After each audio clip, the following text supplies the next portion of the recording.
Woo! Hey everyone, this is Rachel over at Moonlight Library. Holy guacamole, oh, it's about to fall. So I'm here today to talk about an enormous amount of books that I bought. So here I am to talk about the enormous amount of books I bought. And so this is a book haul. Let's haul some books together. I'm on the floor right now because I just felt like it. Also, there's so many books. I was like, I don't want to have to find a table. No, I should have like put them kind of together. Who cares? So the first one I bought, actually it's not the first, it's the first one we're talking about. The first one we're going to talk about is the 5th season by N.K. Jemisin. I've heard so many good things about this. Fantasy, it's a series, it has something to do with, oh yeah, I think the world keeps ending or something. It's like their seasons to the world. Yes. I think all 3 of the novels in the series, which I'm just going to state they're 3, I think they're 3, they all won the Hugo Award, I think. So it starts with the great red rift across the heart of the world, soul, continent, spewing ash that blots out the sun. It starts with death, with a murdered son and a missing daughter. It starts with betrayal and a long dormant wounds rising up to fester. So that's one book. One book down, 25 to go. I didn't count these. Next one is Horrorstor. This is by Grady Hendrix. I've read a couple of Grady Hendrix books and I always love him. This looks like an IKEA catalog. Yes, it sure does, because it's as if IKEA was evil. What? So there's like diagrams in here, I believe. It's a horror store of horrors. So there's like different stuff like that. I think there's some like maps in here and stuff of like this fake IKEA. What? Oh, that's so cool. I love it. I can't wait to read that book. I'm gonna tell you right now. I am so excited. Okay, let's go. This is a very popular novel that everyone but me knows what it's about, I feel like. It's called The Night Circus. It's popular. It looks like a young adult book, but it's not. It's an adult book. It is by Erin Morgenstern, and it's a circus at night. That's what I think it's about. Yes, Circus. Oh my gosh, I got it right. That's amazing. That's so cool that I got that correct. Ooh, pretty. Let's see. Oh. No announcements proceeded. No paper notices plastered on lampposts and billboards. It is simple there, when yesterday it was not. Simply there. So I'm just gonna keep going into this. I think there's some magic, there's some love, there's some romance, that's what I think it's about. Am I selling this book for you? Probably not. I bet someone else has done it. I don't know. Next up, the library book.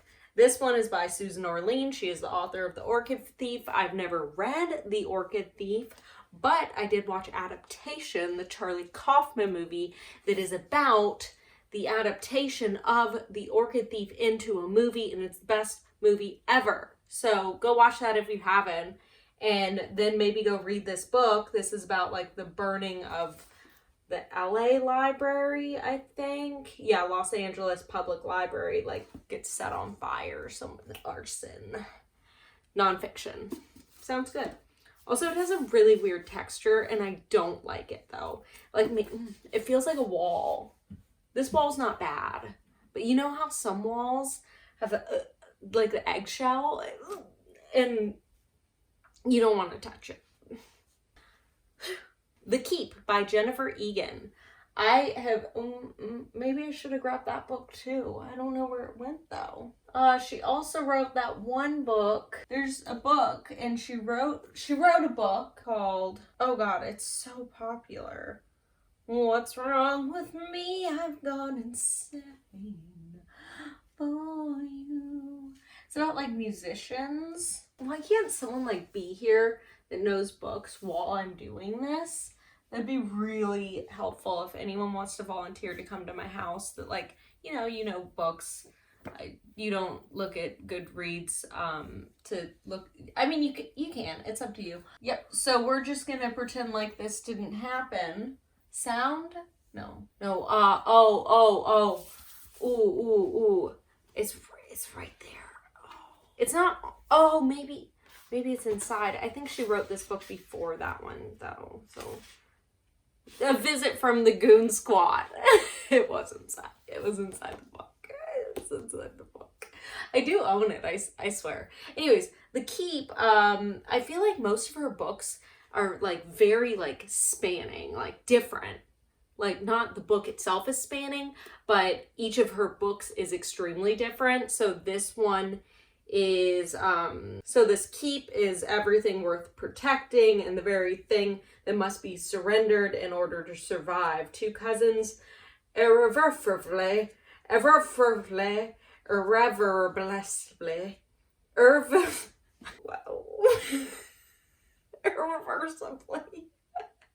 damaged by a childhood prank reunite 20 years later to renovate a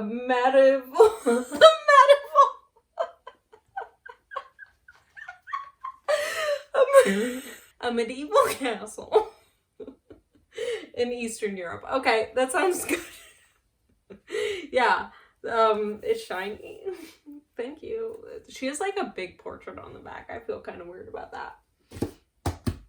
Okay. Next up is Legendborn. This is a fantasy book. And it's kind of like one of those fantasy school books where she's like, turns out she has powers and she's gonna learn to use them because she's Legendborn. And it's something to do with like King Arthur sort of like tales, but modern day. Yeah. She's 16. It's a young adult book. Merlin. Ooh. Mysterious teenage mage who calls himself Merlin. Yep, he tries to wipe Bree's memory of everything she saw. I just read a random sentence from the passage. Yes. We're gonna go for Samanta Schweblin's book, Mouthful of Birds. It is short stories. I have read Fever Dream, and she is a very strange author. She's Argentinian, and this is probably just going to be really freaking weird, you know? And I am in for the ride of a weird book. If you like a weird book, call me because I love them too. Haunts and mesmerizes in this extraordinary collection featuring women on the edge, men turned upside down, the natural world at odds with reality. Yep, love to see it. Lanny by Max Porter. In came the sound of a song, warm on his centurial breath. My singing child brings me gifts, a second or two before I release. It's him, Lanny. Yeah, I'm sure you understood everything that just happened right there. So this is not far from London. There's a village. This is pretty cool. I don't like these types of edges. Ugh, like that.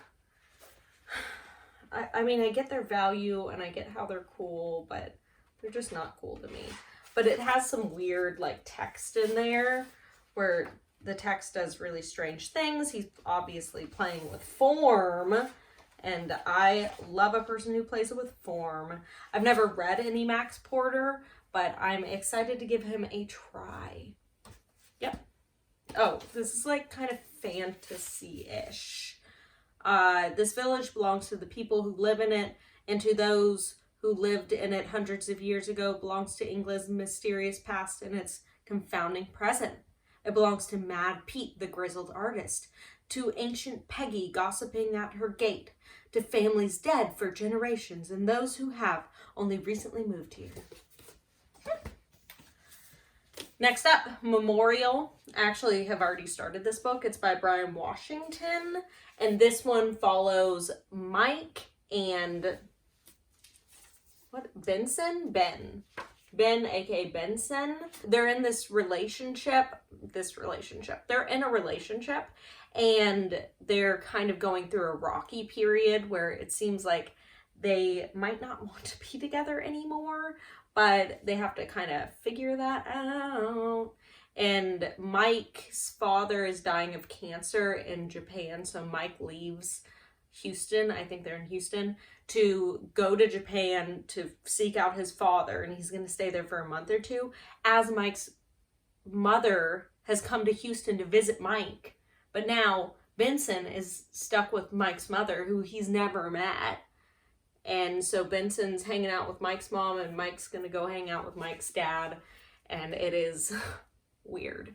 Another collection of short stories. It's been a little while since I've read a collection of short stories, so that's exciting. This is called Blacklight by Kimberly King Parsons. I know it was nominated for a National Book Award, probably, I think 2020 or 2019, I can't quite remember. I don't really know anything about it. It exposes desire's darkest hollows, those hidden places where most of us are afraid to look. Okay. Taking us from hot Texas highways to cold family kitchens, from the freedom of pay-by-the-hour motels to claustrophobia of private school dorms. These stories erupt off the page with primal howl. I'm excited to read this one. I think it should be good. It should be good. I want to get into some short stories recently because it's been a while. I got ACOTAR. I fell for it. I'm a part of the thing that happens where people read ACOTAR, A Court of Thorns and Roses. It's fairies, it's fantasy, it is YA. I mean, they say it's YA, but it follows a 19-year-old, and also I hear it's like, no, very smutty. But, you know, I'm here for the fairy smut. And that is where I am in life, and I'm not going to deny it. Not any longer. I will no longer deny my passions. I don't really even know what this book is about, but I'll find out on my own, and I think I might do a vlog on this one, so we'll see about that. Okay, next up, I got Merciless, number 1 and number 2, because I just decided to. I don't even know if I'm gonna like this. This is a like horror story, and I think there's Satan in it. Pretty exciting.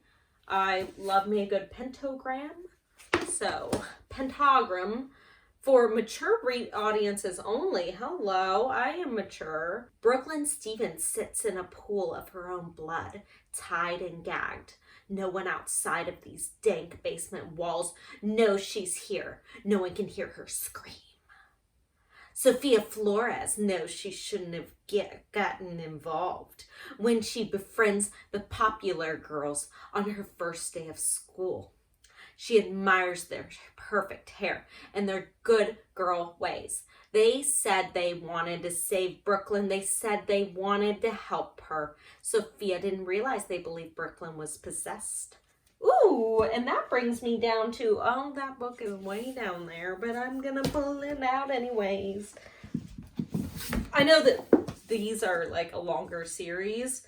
I hear they're pretty freaking weird though. But Possessed Friends, I bought My Best Friend's Exorcism by Grady Hendrix, which I just showed you Horrorstor. I have read this before. It is My Best Friend's Exorcism. It's a horror set in like the 1980s, and look at this cover. It's like an old VHS tape, and they even took the pictures. I love it. I was like, I have to have this. This has to be something I have. This has to be something I own. I saw it at the used bookstore, and I was like, I have been wanting this cover of my best friend's Exorcism for so long. So I'm so happy. Next up is The Regrets. I hear this is like the worst book. Everyone that reads it basically says it is garbage. So I can't wait to read it because I want to know why people hate it. And of course they would. The main character's name is Rachel. Ew. It's my name. So yeah, I think she falls in love with a ghost and there's some like weird stuff going on. I can't wait. That's a great cover though. I love that cover. Next is When the Moon Was Ours by Anna Marie McLemore. I know that Kayla from Books and Lala talks about them all the time and says that they are very good. And Kayla specifically recommends this one, so I'm excited. And I know that they typically write things that are like fairy tales, but retellings of them. So that's exciting. This is not their debut, but their second novel. To everyone who knows them, best friends Mel and Sam, Mel and Sam, are as strange as they are inseparable. Roses grow out of Mel's wrists, and rumors say that she spilled out of the water tower when she was 5. Weird. Okay, I'm there for it. Next up is Pet by Akwaeke Emezi. And this is, I've talked about this before, but I didn't own it. I had a library copy, but this one follows Lucille. No, that's the name of the city. Jam and her best friend Redemption have grown up with this lesson all their lives. Oh, there are no monsters. But, you know, I never start reading in the beginning of a synopsis, it feels like. I just kind of pick a random sentence or the middle of a sentence and I start reading it, and that's how I decide to read something sometimes, but most of the time it's just because the cover's cool. So this is like a fantasy, sci-fi, weird, like I don't know what you would categorize this as. Someone must have categorized you. Someone knew what you would do.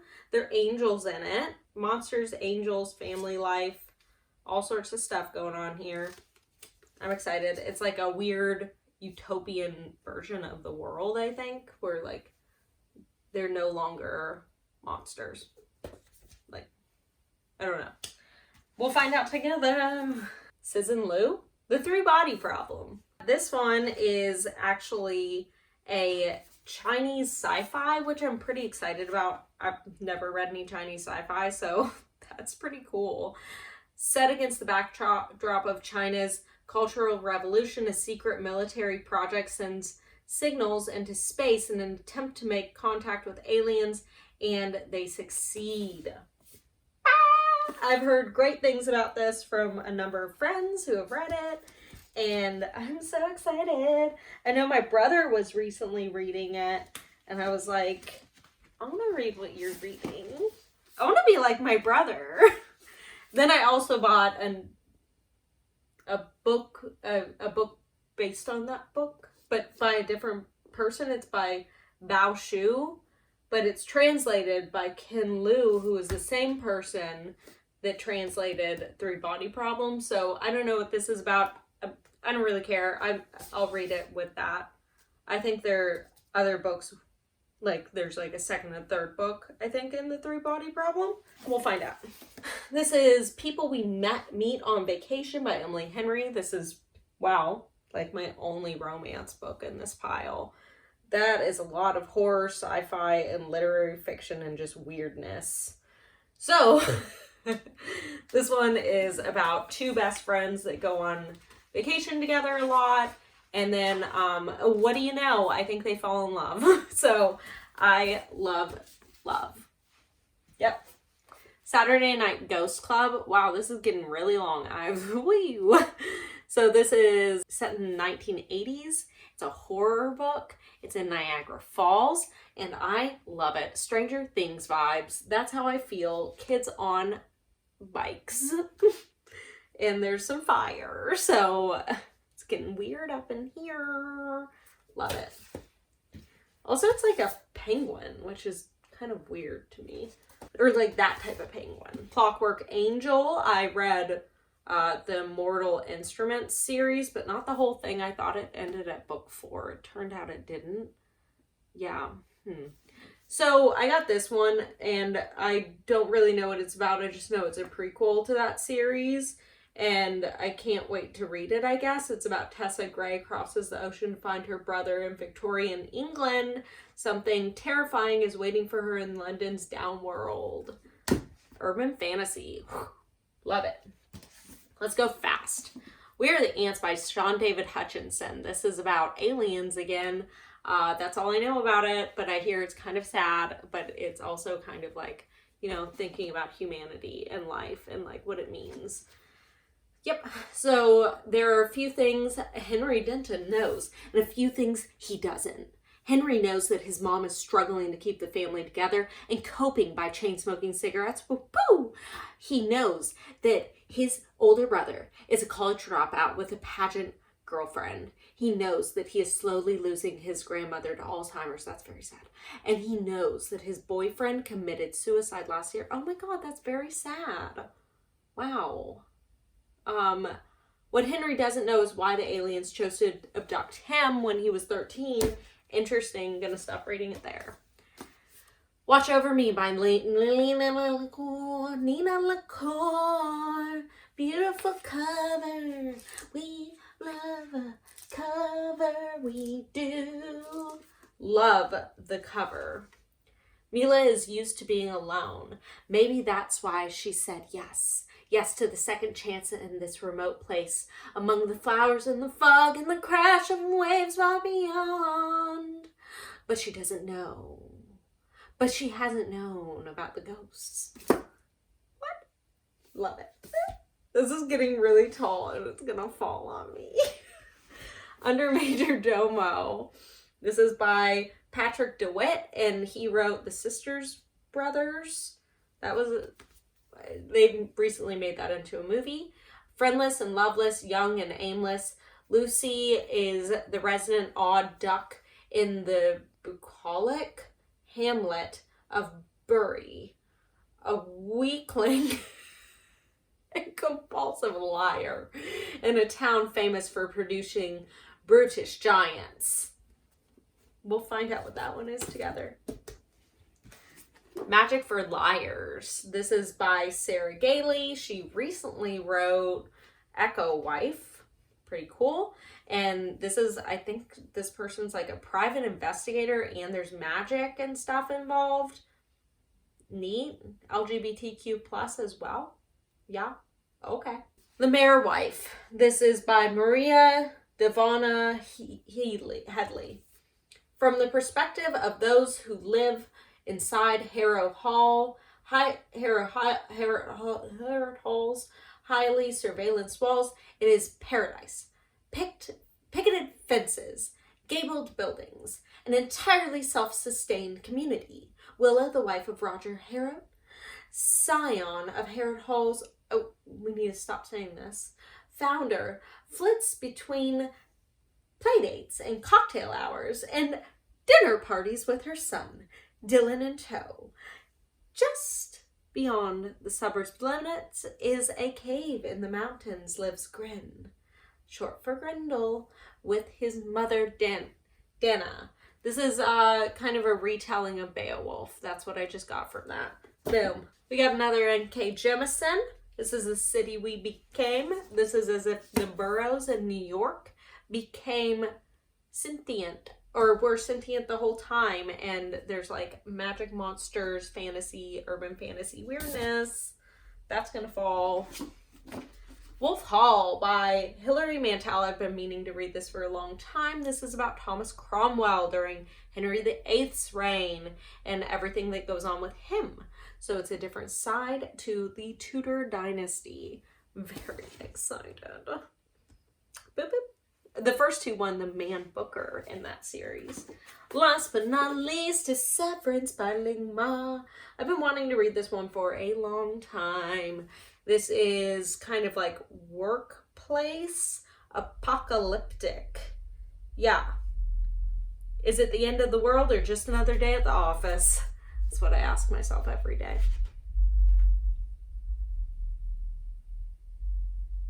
That subwoofer. Wow. Okay, well, that is that on that. We have a full stack of books. And I hope you enjoyed this outstandingly long reading book haul. That was a book haul. Yes. Yeah. Be sure to like, subscribe, and comment. Let me know what you think. Let me know if you've read any of these books. I would assume that someone has, because that was 1, 2, 3, 4, 5, 6, 7, 8, 9, 10, 11, 12, 13, 14, 15, 16, 17, 18, 19, 20, 21, 22, 23, 24, 25, 26, 27, 28, 29, 30. Wow, 30 books. That's perfect. I love that number. That's almost how old I am. 30 for 30. Thanks for visiting. Bye.